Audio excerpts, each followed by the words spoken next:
मैंने उसका दुपट्टा लेकर अपना चेहरा और बाल साफ कर लिए और दुपट्टा टेबल पर रख दिया। नीता मेरी तरफ देखकर बोली, हर्षद, तुम बार बार मुझे ऐसे क्यों देख रहे हो? मैंने कहा, तुम आगे से पूरी तरह से भीग गई हो। वहीं देख रहा था, तुम्हें तो ठंड लग रही होगी। वह मुस्कुराते हुए बोली, अच्छा, मुझे पता है तुम कुछ और ही देख रहे हो। मैंने शर्माते हुए कहा, ऐसा कुछ नहीं है नीता। वो मुस्कुराते हुए आगे बोली, हर्षद, इसमें शर्माने की क्या बात है? तुम एक जवान मर्द हो और एक मर्द अपनी पसंद की चीज़ें देखता है, मुझे कोई एतराज़ नहीं है। इतने में वेटर नाश्ता और चाय लेकर आ गया और हम दोनों ने गरम गरम नाश्ता खाकर चाय पीना शुरू कर दिया। अब हमारे दोनों के शरीर की थकावट दूर हो गई थी। मैंने नीता से कहा, अब चलें? नीता बोली, हाँ चलो। अब आधा घंटे में हम दोनों मेरे घर पहुंच जाएंगे। हर्षद, अब बारिश हो ना हो हम कहीं नहीं रुकेंगे। मैंने कहा, हाँ ठीक है। मैंने होटल का बिल चुकाया और हम दोनों बाहर आ गए। मैंने घड़ी में समय देखकर नीता से कहा, अभी 7:30 बजे हैं, कितनी देर का रास्ता और है? वो बोली, आधे घंटे में घर पहुंच जाएंगे। अब बारिश भी कम हो गई थी।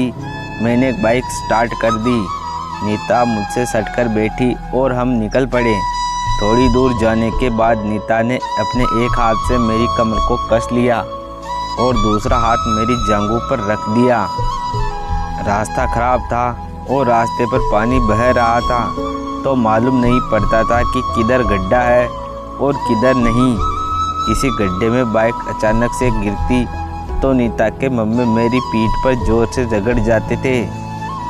ऐसे ही एक जगह बाइक गड्ढे में जाकर ऊपर आई तो हम दोनों ही उछल गए।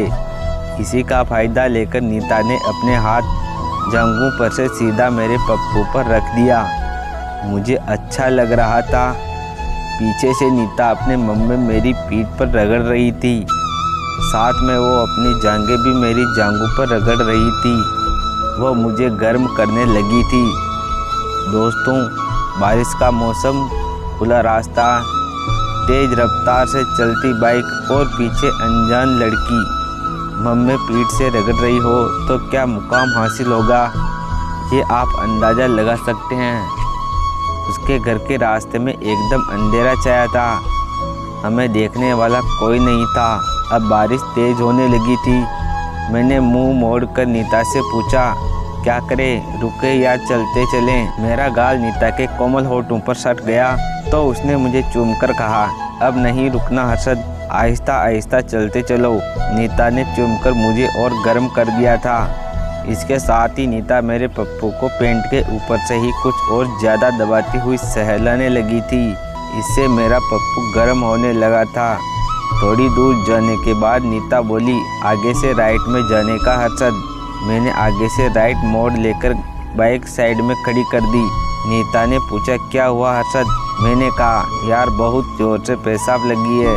वो बोली, हाँ मुझे भी लगी है, लेकिन अब घर जाकर ही करूँगी। मैंने मुस्कुराते हुए कहा, अब कर भी लो इधर, यहाँ कौन देखने वाला है तुम्हें? उसने हंसकर कहा, तुम तो हो ना। मैंने कहा, अच्छा चलो मैं अपनी आंखें बंद कर लेता हूँ। वो बोली, अरे नहीं यार, मैं तो मजाक कर रही थी, तुम देखोगे तो मुझे कोई एतराज़ नहीं हर्षद। मैंने गाड़ी की लाइट चालू ही रखी थी तो उसके उजाले में थोड़ा दूर जाकर मैं अपना पप्पू निकालकर मूतने लगा।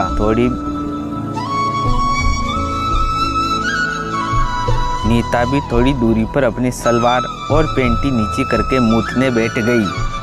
मैं बाइक के उजाले में तिरछी नज़र से उसकी तरफ देख रहा था। नीता भी मेरी तरफ देख रही थी। फिर हम दोनों बाइक के पास आ गए। मैंने नीता से पूछा, और कितनी दूर है तुम्हारा घर? उसने कहा, आगे हमारा गांव है, उससे पहले ही राइट मोड़ से जाने का रास्ता है, वो सीधे मेरे घर पर ही जाता है। बारिश थोड़ी कम हो गई थी तो मैंने बाइक चालू कर दी और नीता पीछे मुझसे सटकर बैठ गई थी। हम निकल पड़े। 10 मिनट में ही हम दोनों नीता के घर पहुंच गए थे। मैंने घड़ी देखी तो 8 बज चुके थे। नीता बाइक से उतरी गई तो मैंने कहा, अब मैं चलता हूँ नीता। नीता बोली, अरे इतनी रात हो गई है और बारिश भी चालू है, मैं तुम्हें नहीं जाने दूंगी हर्षद। वैसे भी तुम्हारा कोई ज़रूरी काम भी नहीं है कि जाना ही चाहिए।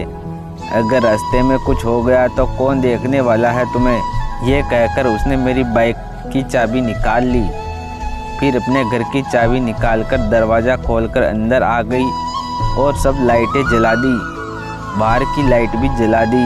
उसने कहा, नीता चाबी दे दो। मैंने उससे कहा, नीता चाबी दे दो, बाइक यहाँ बाजू में लगा देता हूँ। नीता ने गाड़ी की चाबी देकर कहा, गाड़ी लगाकर बाथरूम में जाकर पहले गीले कपड़े उतार देना। मैंने कहा, पहले तुम अपने बदल लो, मैं बाद में बदलता हूँ। नीता बाथरूम में चली गई। मैंने घर के आगे एक पत्तों का छपरा सा बना था, वहीं बाइक लगा दी और अपना बैग निकाल लिया। घर में आकर मैंने अपने बैग से अपनी लुंगी और तौलिया बाहर निकाला और बैग एक कोने में रख दिया। फिर मैंने अपनी टी शर्ट और पैंट निकालकर उसे निचोड़ और बाहर लगी रस्सी पर सूखने को डाल दी। अब मैं सिर्फ एक छोटे से सफ़ेद बॉक्सर में था। मैं तौलिए से बदन पोंछने में लगा था कि इतने में नीता तौलिया लेकर दरवाजे पर खड़ी होकर मेरी तरफ ही देख रही थी। मेरा सोया हुआ पप्पू भीगे हुए बॉक्सर से साफ नज़र आ रहा था। मैंने उसे अनदेखा करके अपनी जांघें पोंछने लगा। नीता ने पिंक कलर का टाइट गाउन पहना था। उसके मम्मू का उबार साफ दिख रहा था। शायद उसने ब्रा और पेंटी भी नहीं पहनी थी।